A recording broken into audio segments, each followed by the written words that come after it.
I never thought he'd find me. Not here. Not like this. Not when my body was being torn apart from the inside out. When I was completely stripped of my armor, vulnerable in ways I'd spent 2 years ensuring he'd never witness again. But as the contraction ripped through my lower abdomen with the force of a physical fist, bending my body in half and stealing the air from my lungs, I heard them before I felt the shift in the room's energy. The nurses gasping, the frantic whispers, the sudden scurrying of feet that suggested something momentous had just occurred in this sterile, fluorescent-lit space where I'd been promised anonymity and safety. The delivery room doors burst open with the kind of violence that doesn't belong in a place dedicated to birth. And there he was, standing in the doorway like a prophecy I'd spent 24 months trying desperately to outrun. Dante Moretti, the man I'd fled from in the dead of night. The man whose name alone could make my entire body respond with a symphony of contradictions. Fear and longing, rage and desire, the absolute certainty that my carefully constructed life of lies and false identities was about to crumble like something that had never been solid to begin with. His eyes found mine across the distance of the hospital room, a distance that suddenly felt impossibly small, as if the space between us was compressed into nothing at all. And in that single, crystallized moment of recognition, I realized with the kind of clarity that only comes when your defenses are completely obliterated that everything I had done, every sacrifice I had made, every night I'd lain awake in my small apartment listening to every sound in the hallway and wondering if that was finally him coming for me, had been utterly and devastatingly pointless. He had found me. Of course he had found me. Men like Dante Moretti didn't just let things go. They hunted them down with the kind of patience and certainty that came from a lifetime of getting exactly what they wanted. And I had been foolish enough to believe that my desperation and my distance could somehow make me an exception to that rule. "Get out!" I gasped between contractions, my voice barely recognizable as my own, raw and strained and shaking with a cocktail of emotions so complex that I couldn't untangle them, even if I'd tried. Which I absolutely didn't have the mental or physical capacity to do, while my uterus was quite literally attempting to expel another human being from my body. You cannot be in here right now, I don't." But the words dissolved into a cry as another wave of pain crashed through me, and I gripped the hospital bed's railings so hard my knuckles turned white, my entire form convulsing as my body did what it had been designed to do, regardless of my emotional state or the fact that the father of my child was now standing in the corner of the room, being confronted by a security guard who looked simultaneously terrified and uncertain about whether he should actually be threatening someone who carried the kind of absolute authority that radiated off Dante like heat from a burning building. "It's fine," Dante said, his voice that familiar smooth darkness that I remembered from countless nights, a voice that had whispered promises and threats in equal measure against my skin while his hands moved across my body with the kind of ownership that both thrilled and terrified me in ways I'd never fully explained to anyone. "I have clearance. Everyone here is aware of my presence." He said this with the absolute certainty of someone who had made a single phone call and reorganized the entire operational structure of a metropolitan hospital. And I realized with a sinking feeling that dropped deeper than the pain in my abdomen that he was right. The security guard's expression had shifted from defensive to deferential in the space of a single sentence, and the nurses who had been bustling around moments before suddenly seemed very focused on checking equipment and avoiding eye contact with either of us. "How did you—" I started, but another contraction seized my body, and I was forced to abandon language entirely, reduced instead to the most primal sounds that a human body can make. Sounds that belonged to the animal part of me that had been trying to survive without him for the past 2 years. Sounds that he was now hearing for the first time. Sounds that should have remained private and sacred and utterly untouched by his presence or his knowledge or his absolute certainty, that he could simply materialize in my life whenever and wherever he chose, consequences and my feelings about it be damned. When the pain receded just enough for me to breathe again, I looked at him properly, and the impact of seeing him in person after so long Months of thinking I'd made a clean escape. Months of attempting to convince myself that what we'd had was an addiction I'd successfully broken. Hit me like a physical blow that was somehow worse than the labor pains, because at least the labor pains served a purpose. It was producing something beautiful and necessary. Whereas the pain of seeing him standing there in a tailored black suit, his dark hair pulled back from a face that was carved from marble and arrogance and absolute certainty, was purely destructive. Purely about reminding me of everything I'd lost by running, everything I'd been unable to forget despite my desperate attempts to bury it under a new identity and a new life and a careful, meticulous distance. "How long?" he asked, stepping further into the room with the casual ownership of someone who had never questioned whether he had the right to be anywhere he wanted to be. And there was something in his voice, some underlying current of emotion that he was desperately attempting to contain, that made me realize this wasn't just about reclaiming me or punishing me for disappearing, or even about the violation of being lied to about something so monumentally significant that it had fundamentally altered the entire trajectory of my life, and apparently, his as well. "How long have you been pregnant?" he continued, his eyes moving from my face to my swollen belly with the kind of intensity that suggested he was trying to calculate something, to determine the exact moment that his child had been conceived, and how I'd managed to hide this from him. How I'd managed to hide anything from him, given that he apparently had the resources to track my movements across 2 years and 2 states, and several carefully constructed false identities. "Go to hell!" I spat at him, though the effect was somewhat diminished by the fact that I was mid-labor, and my voice came out shaky and desperate. And he simply stood there watching me with those dark eyes that had once looked at me with something approximating tenderness before the realities of his world and my own cowardice had driven us apart. "You have no right to be here. You have no right to know anything about this pregnancy or this baby or anything else in my life, and I want you to leave right now before I have security actually do their job and remove you from this room." I knew even as I said it that I was powerless, that security would do whatever he wanted them to do, that I had absolutely no leverage in this situation, and the fury that rose up in me at my own helplessness was almost as overwhelming as the physical pain of my contracting uterus. But he didn't leave. Of course he didn't leave. Instead, he pulled a chair from the corner of the room and sat down directly in my line of sight, making it impossible for me to avoid looking at him even if I'd wanted to. And the casual way he settled into that chair, one leg crossed over the other, his expression completely unreadable but his dark eyes tracking every movement I made, was somehow more threatening than any explicit threat could have been, because it suggested that he had absolutely no intention of going anywhere, that he was prepared to sit through the entirety of my labor and delivery, that he had reorganized his entire life to be in this exact position at this exact moment. "I'm not going anywhere, Bella," he said, his voice dropping into that register that used to make my entire body respond like an instrument being played by a master musician. And I hated that even now,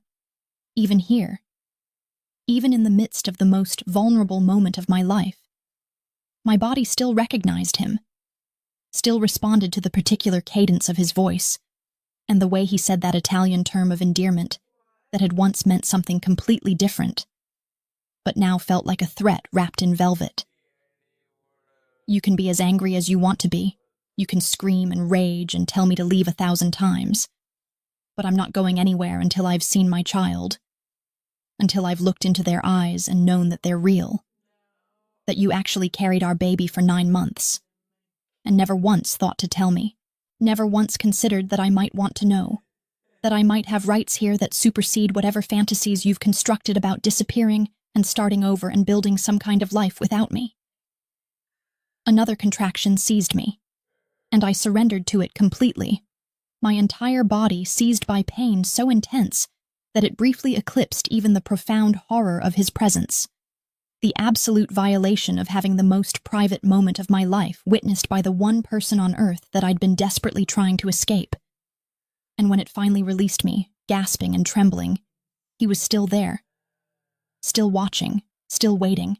and I understood in that moment that my daughter, our daughter, the word still tasting strange and impossible on my tongue, was about to enter the world to a father who had found her before she even took her first breath. And there was absolutely nothing I could do to prevent that.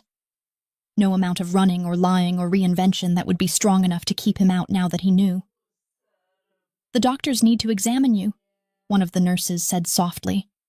and I realized that she'd been waiting for my contraction to pass, that everyone in the room was pretending not to notice the absolute emotional devastation unfolding before them, that we were all engaged in a collective pretense that this was somehow a normal delivery, that there wasn't a dangerously powerful man sitting in the corner of the room, rewriting the future with his mere presence. "We need to check your dilation," the nurse continued, her professional composure intact even though I could see the fear in her eyes, the way her hands shook just slightly as she prepared to examine me while he watched, while he learned intimate details about my body and my medical status and everything else that should have remained private and sacred. And as she checked me, as I felt the violation of being examined while he watched from his chair, I finally understood, not intellectually, but with my entire being, in the depths of the part of me that had always known the truth despite my desperate attempts to deny it, that I had never really escaped him at all. I had only been in a 2-year holding pattern, suspended in a false sense of safety, and now the real reckoning was about to begin. Before the doors burst open and my entire world collapsed into itself, like a house of cards built on the fragile foundation of lies and desperation and the kind of hope that only comes when you're running for your life. There were 2 years of running, 2 years of looking over my shoulder every single time I heard footsteps that sounded remotely like his. 2 years of jumping at the sound of my phone ringing in the darkness of my apartment. 2 years of loving a man I couldn't have and fearing with every fiber of my being the moment that he would inevitably find what I had hidden from him, what I had been protecting with every ounce of strength and sacrifice and maternal instinct that had bloomed inside me like something wild and impossible and absolutely non-negotiable. The memory of how it all began crashes into me between contractions, uninvited and devastatingly vivid despite my desperate attempts over these past 2 years to sand down the sharp edges of those moments, to convince myself that what I felt for him was simply an addiction I had successfully overcome through distance and time and the careful construction of a new identity. But lying in this hospital bed with his presence burning through the room like a brand on my skin, I couldn't maintain the lie anymore, couldn't pretend that what we had was anything other than the most consuming, all-encompassing, absolutely catastrophic love affair of my entire existence. It started on a night that felt completely ordinary until the moment everything changed. I was working as a bartender at an upscale restaurant in the downtown financial district, the kind of place where powerful men came to conduct business and display their wealth and power like peacocks spreading their feathers. And I was good at my job in the way that beautiful women in their 20s often are. Attentive and charming and careful never to make the customers uncomfortable, always knowing exactly when to smile and when to disappear, how to be present without being intrusive,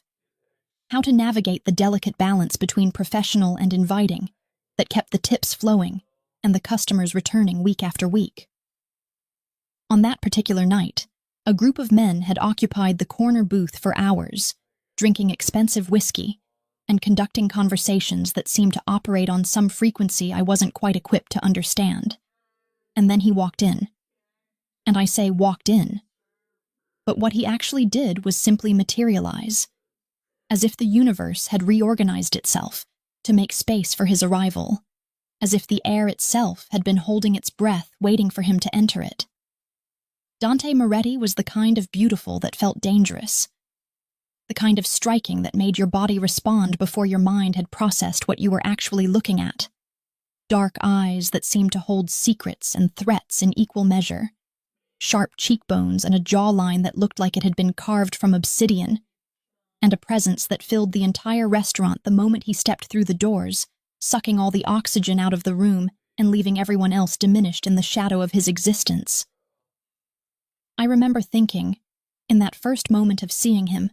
that he was the most terrifying and most compelling thing I had ever laid eyes on, And I remember also thinking that I should stay far, far away from him, that whatever he was, whoever he was, couldn't possibly be good for someone like me who was just trying to build a quiet, unremarkable life and avoid the kind of drama that my mother had always seemed to attract like a magnet. The kind of complicated, dangerous men who left nothing but heartbreak and emptiness in their wake. But of course I didn't stay away from him, because that's the thing about men like Dante, about predators dressed in Valentino and confidence and the absolute certainty that everyone around them exists for their pleasure and convenience. They don't give you the option of staying away. They simply decide that they want you, and then they make it happen. They orchestrate the circumstances of your life so carefully that it feels like fate, like destiny,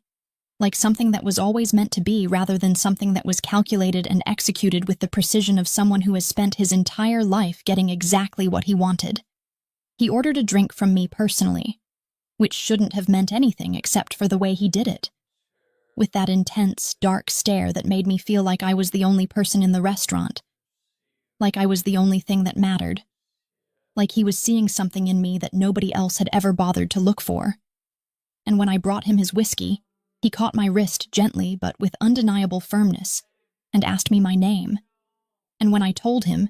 he repeated it back to me like it was the most beautiful word he'd ever heard, like it held some kind of meaning that transcended the simple syllables and consonants of my actual name. "Come back at midnight when your shift ends," he said, not as a question, but as a statement of fact, as if he had already decided what the evening would look like and was simply informing me of his decision. And I should have said no. I should have pulled my wrist away and walked back to the bar and made a firm decision to never engage with him again. But instead I found myself nodding, my body betraying my rational mind, my physical form responding to the command in his voice in ways I didn't quite understand. At midnight, I met him in the parking garage behind the restaurant, which seems insane now, the kind of reckless decision that only a 24-year-old with incomplete emotional development could possibly make. And he took me to a hotel penthouse that overlooked the entire city, a space that was all glass and steel and minimalist elegance. And for the first time in my entire life, someone looked at me like I was the most important thing they had ever possessed, like my body and my mind and my heart were things worth exploring with meticulous attention and absolute devotion. That night, he made love to me with an intensity that felt like he was trying to memorize every single part of me, trying to brand me with his touch so completely that I would never be able to separate my own body from the sensation of his hands on my skin. And somewhere between the pleasure and the pain and the complete dissolution of my sense of self, I fell in love with him in a way that felt not like a choice, but like an inevitability, like something that had been written into my DNA the moment I was born. What followed was 3 months of absolute intoxication, secret meetings in hotel rooms and empty restaurants after closing, phone calls in the middle of the night where he would tell me things he claimed he had never told anyone else, the gradual revelation of what his world actually was, the careful, incremental way he introduced me to the reality of Dante Moretti beyond the beautiful exterior and the charming veneer. I learned that he was involved in things that existed in the shadows, things that required a certain amount of violence and ruthlessness and moral flexibility. And I learned this not through explicit confession, but through the sudden appearance of armed men around him, through the way conversations would stop the moment I entered a room, through the careful way he began to separate the part of his life that involved me from the part that involved his empire and his business, and the absolute power he wielded in a world that operated by rules I didn't fully understand. The realization that I was pregnant came on a Tuesday morning, and I remember sitting on the bathroom floor of my apartment with the positive test in my shaking hands. And in that moment, with absolute crystalline clarity, I understood that I had made a catastrophic mistake, that I had allowed myself to become entangled with someone whose world would inevitably consume me and anyone who depended on me, and that the only ethical choice I could possibly make was to disappear completely and irrevocably, to ensure that my child would never have to grow up in the shadow of his father's darkness, that my baby would never have to wonder if the men around them were genuine or if they were merely extensions of a criminal empire, that my daughter would have the kind of normal, uncomplicated childhood that I never had, and that Dante's world could never possibly provide. So I left him while he was sleeping in his penthouse,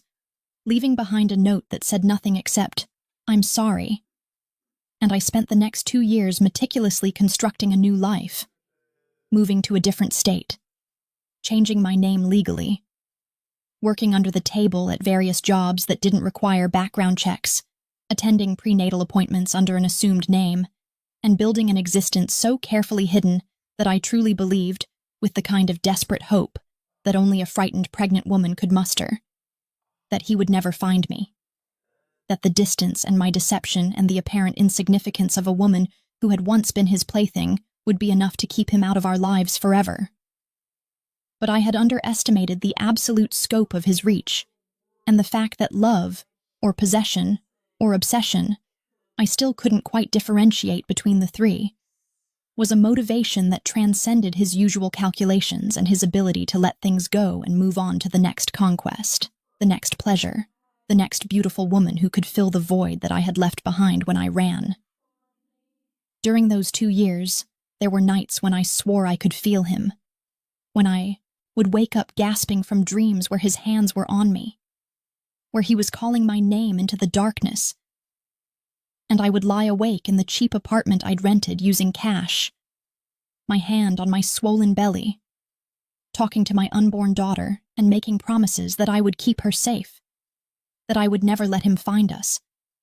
that our lives would be simple and uncomplicated and completely divorced from the chaos and danger that seemed to orbit around him, like a gravitational field that pulled everything into his sphere and transformed it into something dark and powerful and utterly beyond anyone's control.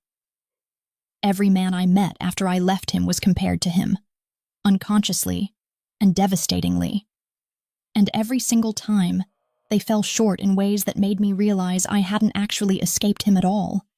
that what I had done was simply create the illusion of escape, while the reality of my love for him continued to exist beneath every decision I made, every breath I took, every moment of peace that I managed to construct in my small, isolated world.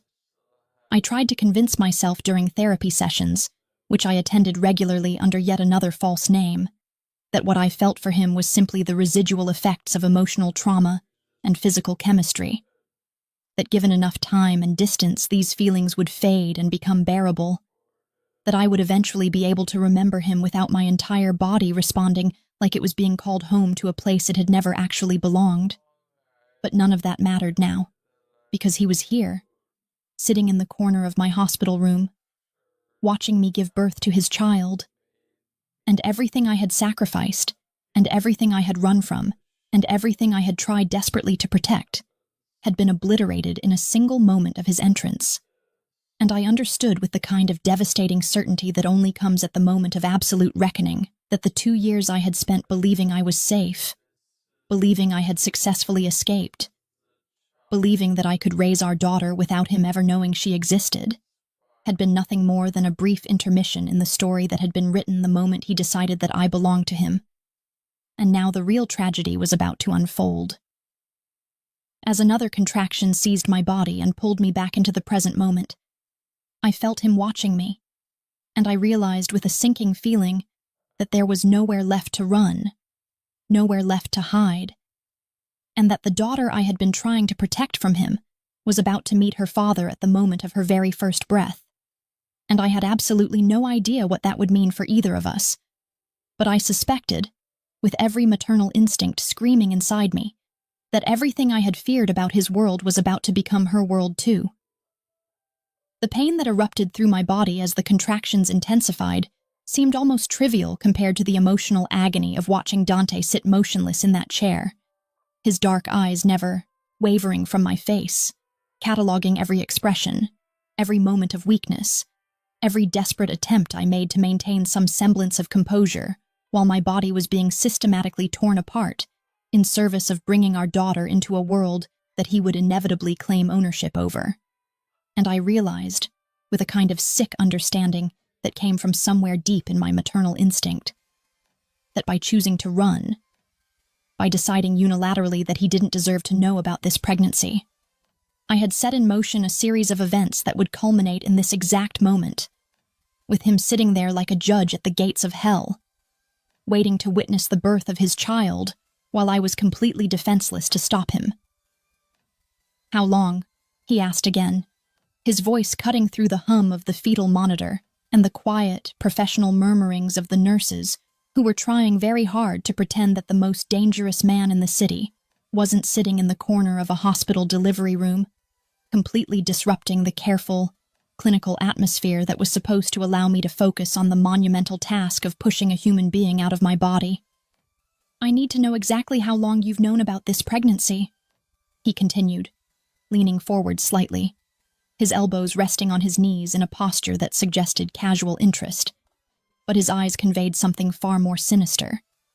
The look of someone who was mentally calculating timelines and implications, and the precise moment at which I had made the decision to hide something this monumentally significant from him. "Because I'm trying to understand how you managed to keep this from me for this long. And the only way that makes sense is if you got pregnant immediately after you left. If you orchestrated your escape knowing that you were carrying my child. If this entire elaborate disappearing act was premeditated with the full knowledge that you were protecting something that belonged to me." The word "belonged" hung in the air like a weapon, and I felt my entire body respond with a visceral rejection of the concept, even as another contraction seized me and forced me to abandon language entirely. Forced me to surrender to the physical reality of labor that transcended arguments about ownership and autonomy, and the fundamental question of who had the right to make decisions about another human being's life. When the contraction finally released me, gasping and trembling and soaked in sweat despite the hospital gown that clung to my skin, I looked at him with every ounce of defiance I could muster, even though we both knew that I was in no position to defy anything, that my vulnerability was absolute and complete, and that he was fully aware of that fact. "She's mine," I said, my voice raw and desperate but unmistakably fierce, and I felt something shift in his expression at the word "she." The confirmation that our child was a daughter seeming to land like a physical blow against his chest. "This baby is my daughter, and I made the decision to carry her, to birth her, to raise her, and you don't get to claim ownership over her, or over me, or over any part of this experience. And frankly, I don't care how you managed to find me. I don't care what resources you had to deploy to track me down. But you need to understand that your presence here doesn't change anything about the fact that I was trying to protect her from you, and everything that you represent." The words poured out of me with the kind of desperate intensity that only comes when you're fighting a battle you know you've already lost. When you're making a stand that you understand is completely futile, but that you need to make anyway, just for the sake of your own dignity, and your own sense of having fought back against the absolute annihilation of your autonomy. He didn't respond to my declaration with anger, which somehow made it worse, because if he had yelled at me or threatened me or even simply retaliated against my defiance, it would have fit into the narrative I had constructed about him being a villain, a danger, a man whose darkness was so absolute that my decision to run from him was not only justified, but heroic in its own way. Instead, he simply watched me with an expression that shifted between something that looked disturbingly like hurt and something that looked disturbingly like love,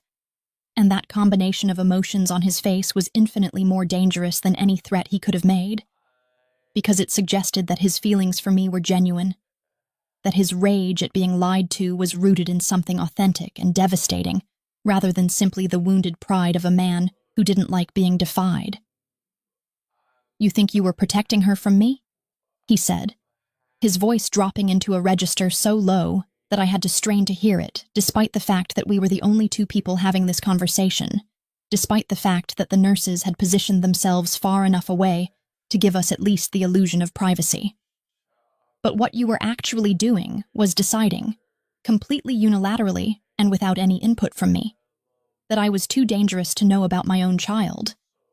that I was so fundamentally corrupted by the world I operate in that my own daughter would be better off never knowing me, never even knowing that I existed, growing up in poverty and fear, and the kind of isolation that you've been subjecting yourself to for the past 2 years because you couldn't bear the thought of being connected to me anymore." He paused, and in that pause I could see him struggling with something, struggling with the tension between his need to maintain control and his desperate desire to make me understand something that he clearly believed was essential. But the truth is, Bella, the truth that you've never wanted to acknowledge, is that I would have moved mountains to keep you safe, that I would have restructured my entire empire to accommodate a child, that my darkness, as you call it, has never extended to you or anyone that you love because that's not how my world works. My world protects what's mine with absolute ferocity, and that's something you should have understood before you decided to run. The nurse approached me as another contraction began to build, her expression professionally sympathetic even though I could see the tension in her shoulders, the way she was hyper-aware of his presence, and I gripped the bed railings as the pain intensified, my entire body convulsing as my cervix completed its dilation, and the moment finally arrived, the moment that every contraction had been building toward, the moment that would make everything real in a way that abstract discussions about his empire and my fear and the fundamental incompatibility of our worlds could never quite accomplish. "You're fully dilated," the nurse said. "We're ready to start pushing whenever you feel the next contraction begin." And I nodded, my entire being focused on the singular task of bringing my daughter into the world, on the act of pushing her out of the safety of my body and into a world where Dante Moretti was waiting to meet her, where he would look into her eyes for the first time and make decisions about her future that I had desperately hoped to make alone. The first push felt like my entire body was being reorganized from the inside out, like my skeleton was being reconstructed while I was still conscious enough to feel every moment of it. And I remember hearing Dante move from his chair. I remember the shock of realizing that he was standing now, that he was moving closer, that he was positioning himself so that he could see what was happening, could witness the moment that his daughter entered the world, and that violated privacy in ways that transcended the physical exposure of childbirth, that felt like a violation of something sacred and intimate that should have belonged only to me. "Don't look," I said, gasping between pushes, my voice desperate and entirely ineffectual because he was going to do whatever he wanted to do regardless of my objections, because his need to witness this moment superseded any desire he might have had to respect my boundaries or my modesty or my desperate wish that this most vulnerable moment of my life could remain private and untainted by his presence. But he was there, and with each push, my daughter moved closer to the threshold between my body and the external world, closer to the moment where she would become a separate person that Dante could touch and hold and claim as his own.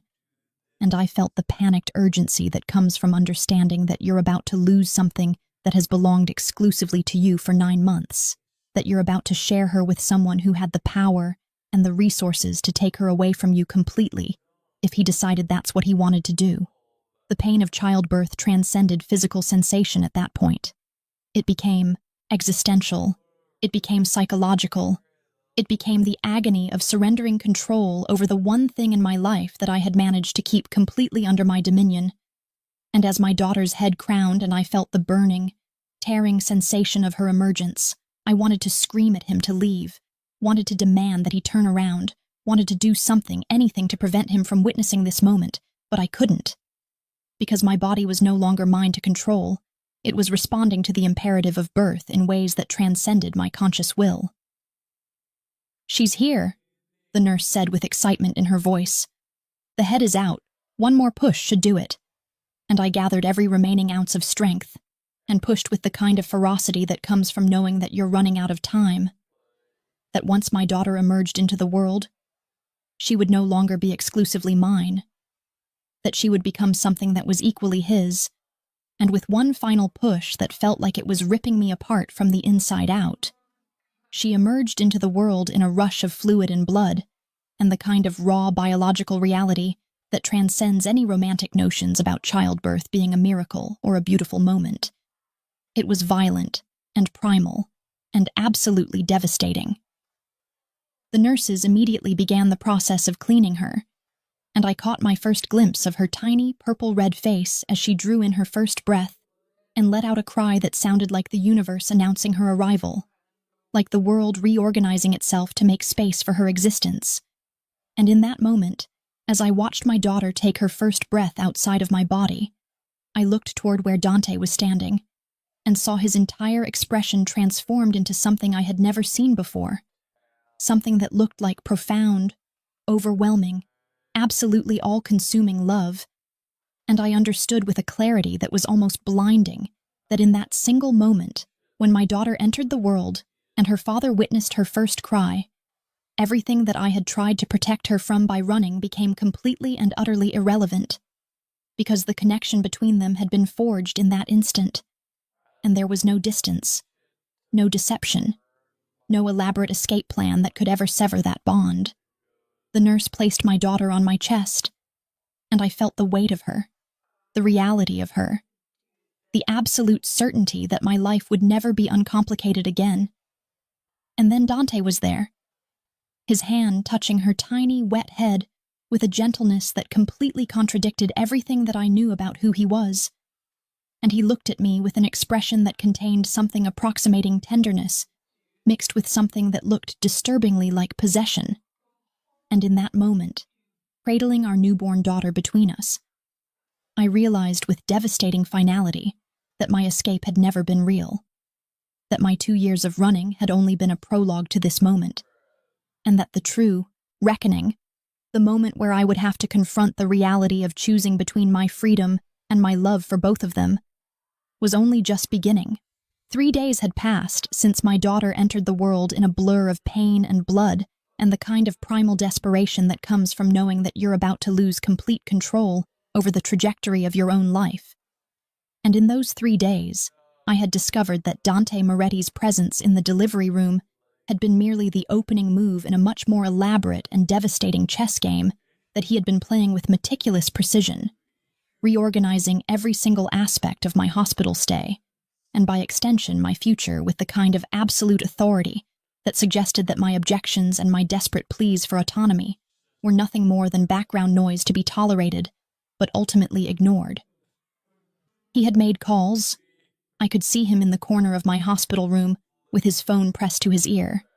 his voice low and measured as he spoke in Italian to people whose names I would never know, and whose jobs apparently involved ensuring that every doctor, every nurse,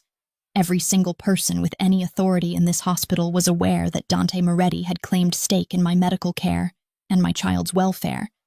and the shift in how I was treated became noticeable within hours of his arrival. Suddenly, my nurses were more attentive. My pain medication was adjusted before I even asked for it, and the hospital administrator herself had appeared in my room to assure me that they would be providing me with premium accommodations and the very best care available. The irony wasn't lost on me, that his control, his power, his absolute dominion over every situation was actually resulting in objectively better medical treatment, was actually ensuring that I received excellent care and that my daughter was being monitored by some of the finest pediatricians in the city. And yet every single improvement in my circumstances felt like another chain being wrapped around my wrists, another way that he was demonstrating his ability to reorganize reality according to his will. Another reminder that I had absolutely no leverage in this situation, that my wishes and my autonomy and my desperate desire for independence were irrelevant in the face of his resources and his connections, and his absolute certainty that he had the right to make decisions about both of our lives. When the nurses brought my daughter to me for feeding, I watched Dante observe the process with an intensity that was almost clinical in its focus, his eyes tracking every movement she made, every time she latched onto me, every expression that flickered across her tiny face. And I realized that he was studying her the way a businessman might study a contract or an investment, trying to understand her completely, trying to memorize every detail of her existence so that he could claim complete knowledge of her, could position himself as her protector and her authority figure before she even had the consciousness to resist him. "I've arranged for a private neonatal team to monitor her at home," he said on the second day, making the announcement while I was in the middle of changing her diaper, his voice carrying that particular tone of certainty that suggested this wasn't a proposal or a request for my input, but rather a statement of fact that had already been decided and was now simply being communicated to me for my information. She'll have 24-hour care, the best specialists available, and I've also arranged for your recovery to be overseen by a private physician who will visit the penthouse daily to ensure that you're healing properly and that there are no complications that go unnoticed. The casual way he said, the penthouse, as if it was already understood that this was where we would be going, as if my small apartment in a different state had already been erased from consideration, made my entire body go rigid with a rage so profound that it transcended simple anger. It was the rage of someone who was watching their autonomy be systematically dismantled piece by piece and was completely powerless to stop it. "You're not taking us anywhere," I said, my voice shaking despite my attempts to keep it steady, despite the fact that my body was still raw and bleeding and incapable of any kind of physical resistance.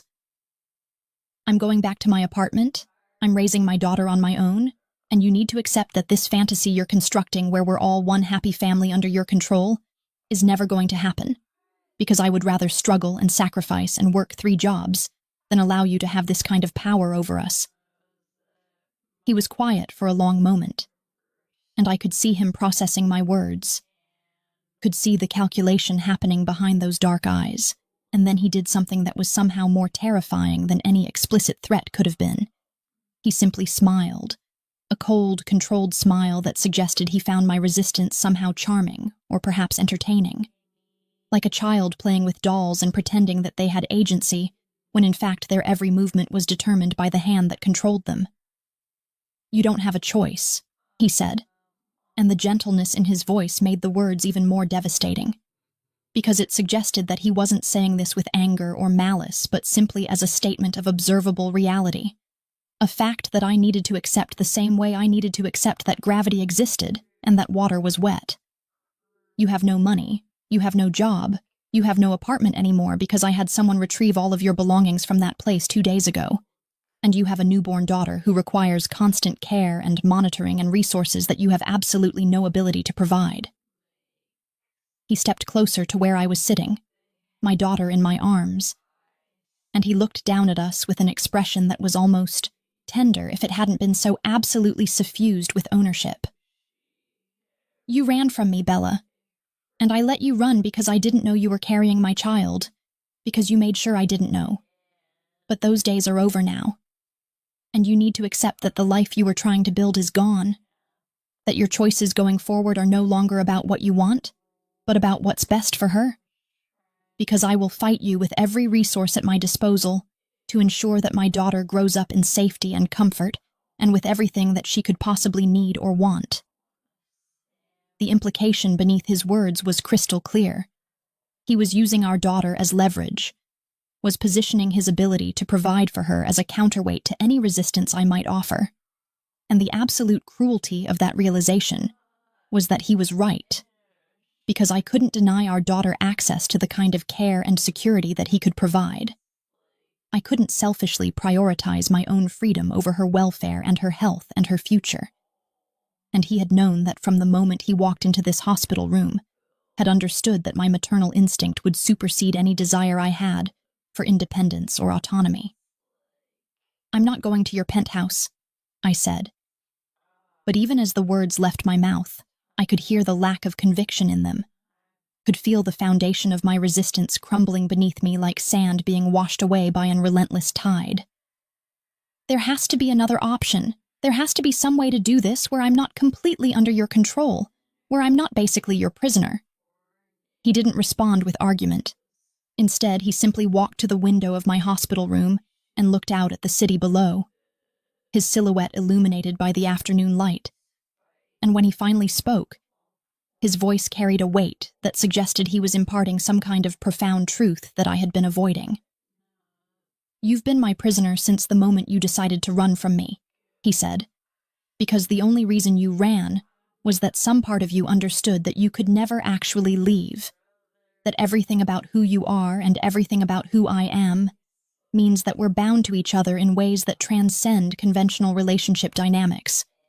And the only difference now is that we're acknowledging that reality instead of pretending to operate under the illusion that separation was ever actually possible." When they discharged me from the hospital on the 4th day, I wasn't given a choice about where to go. A car was waiting downstairs, a sleek black sedan with tinted windows, and a driver who didn't speak or ask questions. And as I buckled my daughter into a car seat that was far more expensive and technologically advanced than anything I could have ever purchased, I felt something inside me break in a way that was irreparable. Felt the last shreds of my resistance and my hope for autonomy dissolve into a kind of resigned despair that was almost worse than active fighting would have been. The penthouse was exactly what I had feared it would be. A space of almost incomprehensible luxury.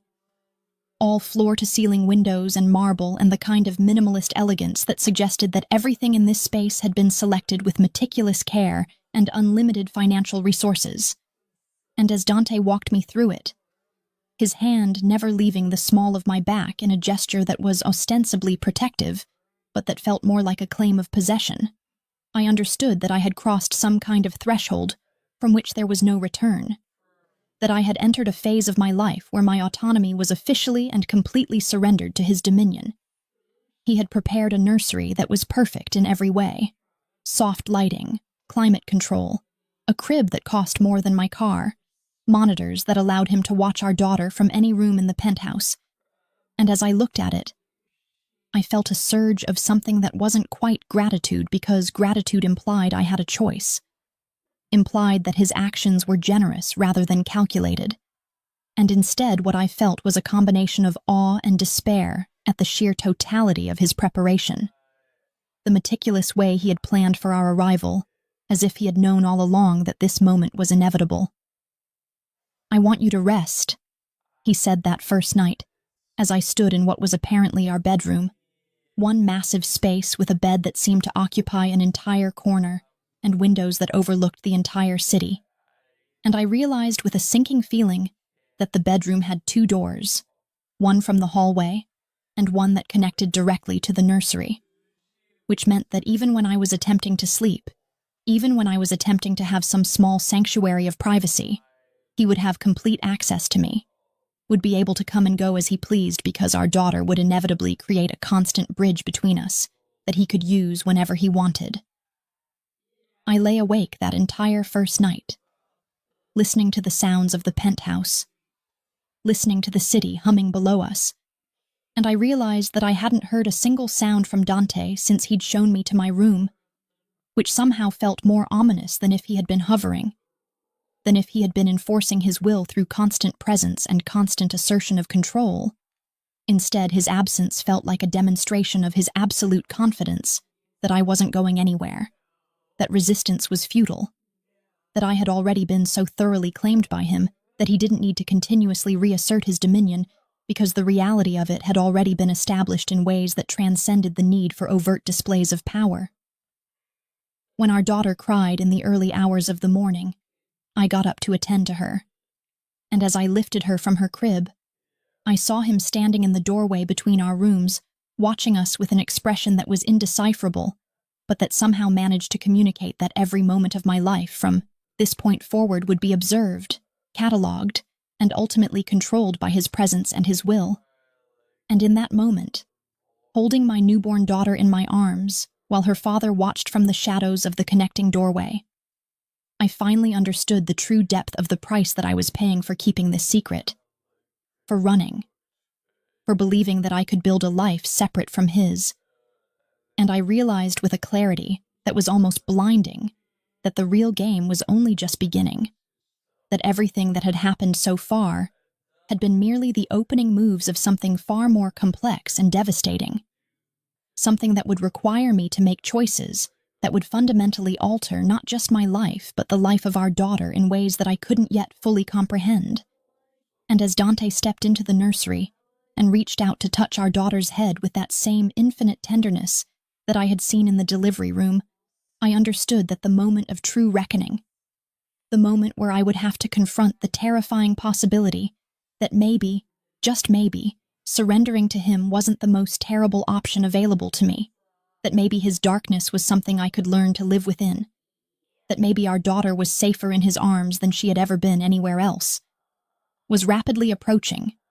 and I had absolutely no idea if I would have the strength to resist when it came.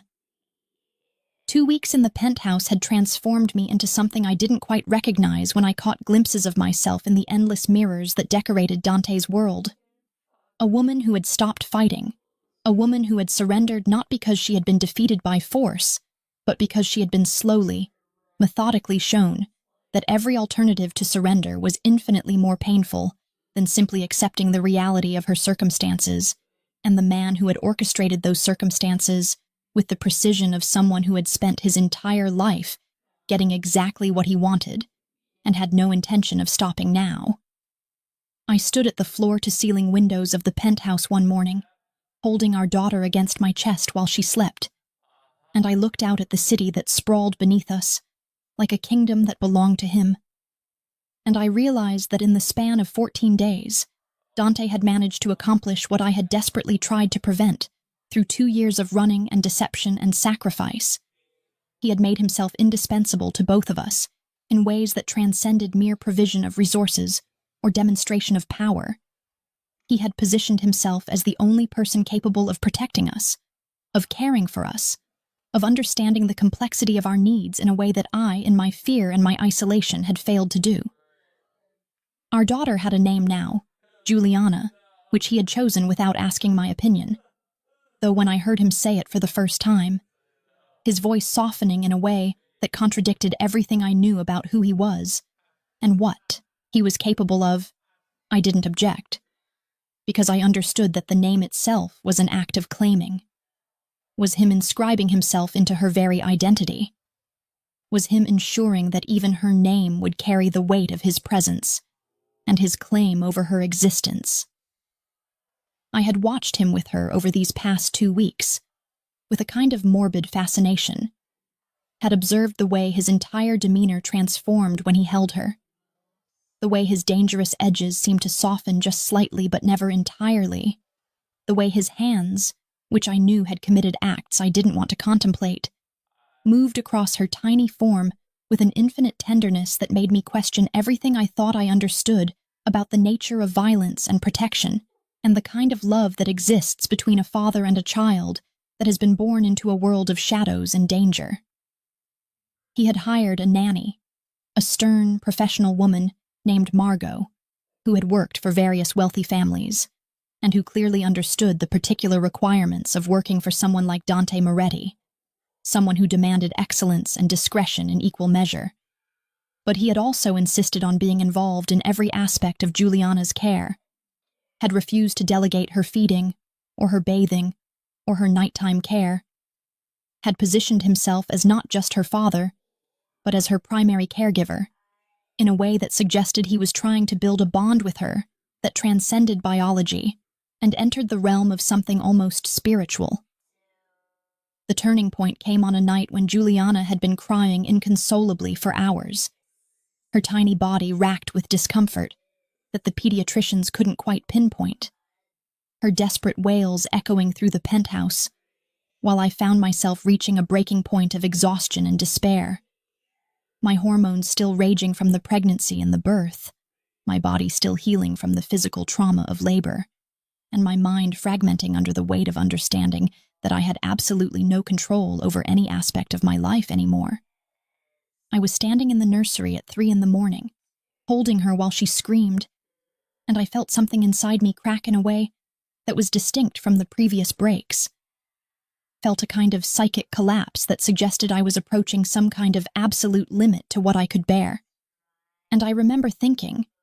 with a clarity that was almost hallucinatory in its intensity, that maybe this was it. Maybe this was the moment where I simply ceased to exist as an autonomous being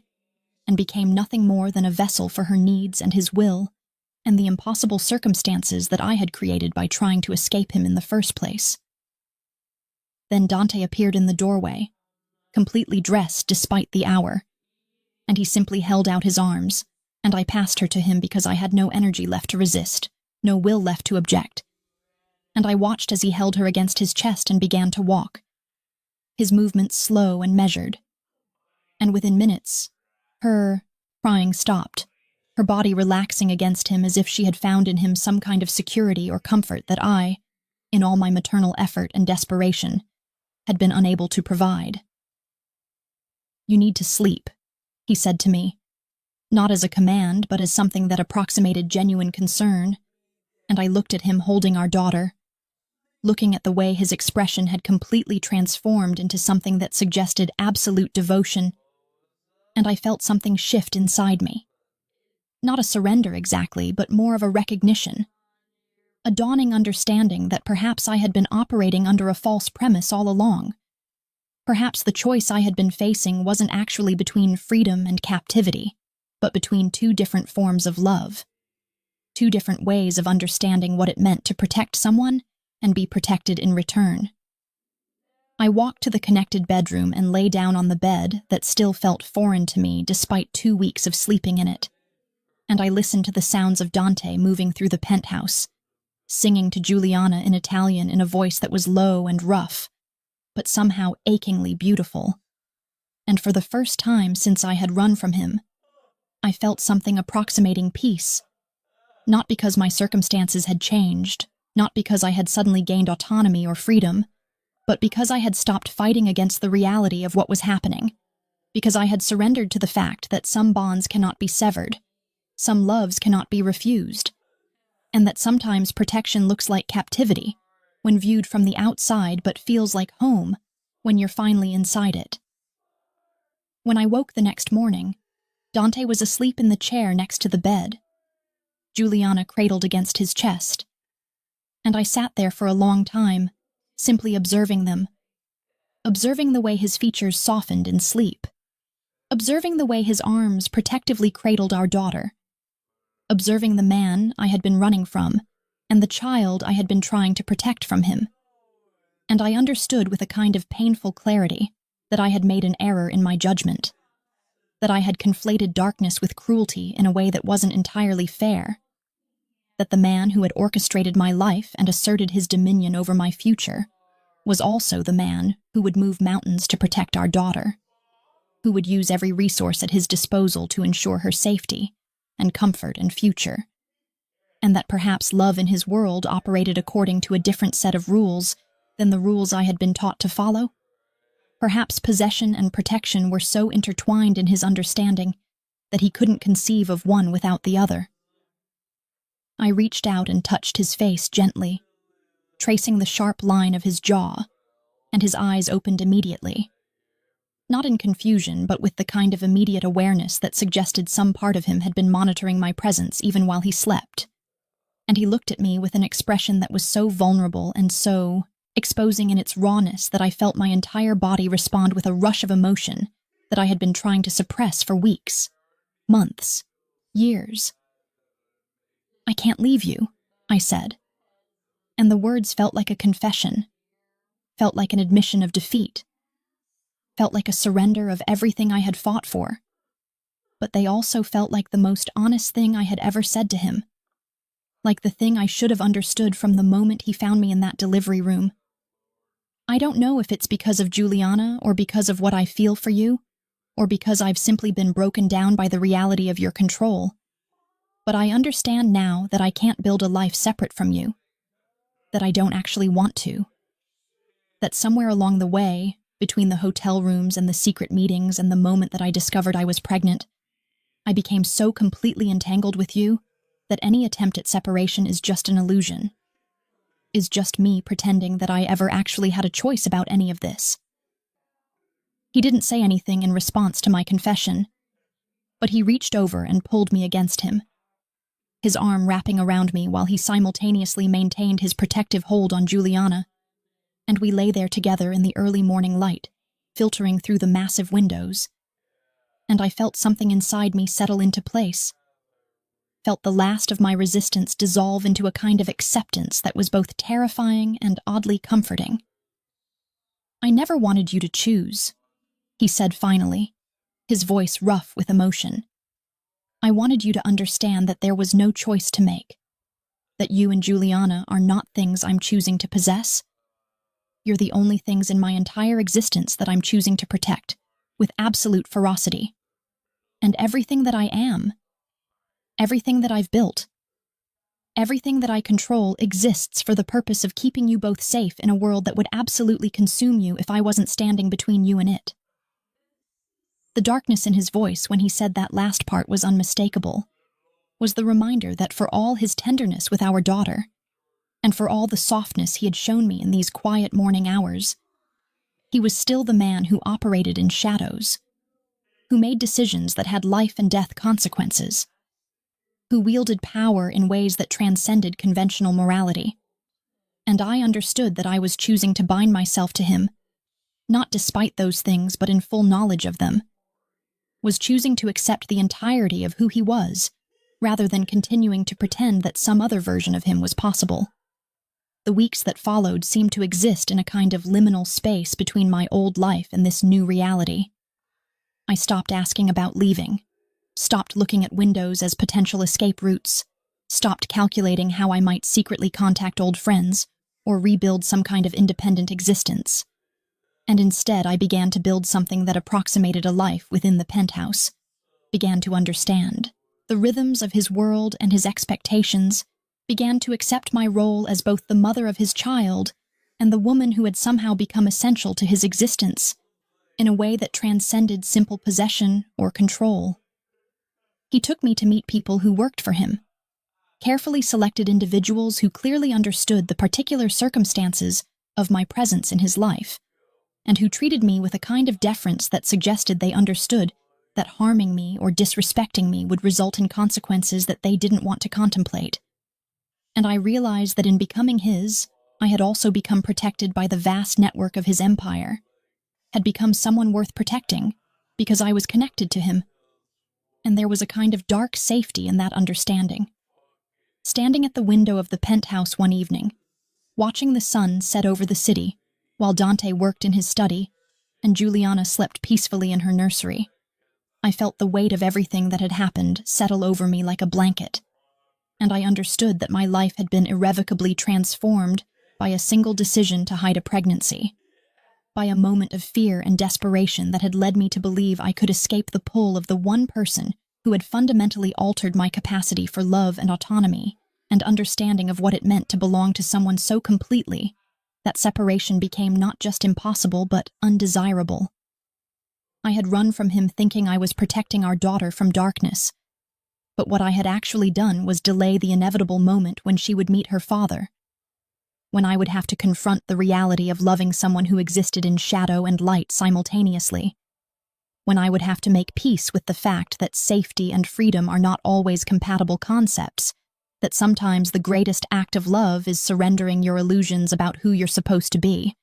and accepting the totality of who you actually are when stripped of pretense and defense. Dante appeared behind me, his hands settling on my waist with that familiar sense of possession that no longer felt threatening, but instead felt like the only kind of certainty I had ever known. And as he pulled me back against him, as I felt the steady rhythm of his heartbeat against my back, I understood that I had finally come home, not to a place, but to a person, to a reality,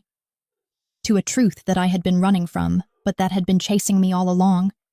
And when I turned around and kissed him, when I felt his lips against mine with that same intensity that had first captivated me in a bar years ago, I realized that my daughter would grow up knowing her father, would grow up understanding that love and darkness are not mutually exclusive, would grow up understanding that sometimes the most powerful protection comes not from distance, but from absolute unflinching commitment. And as I surrendered completely to him in that moment, not as a defeat, but as a kind of transcendence, I finally understood what he had been trying to tell me all along, that I was never supposed to escape him, that we were bound by something far deeper than choice or circumstance,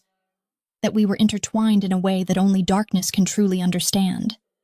and that perhaps the greatest love story isn't about choosing light over shadow, but about standing in the darkness together and finding that it's not quite as terrifying when you're not alone.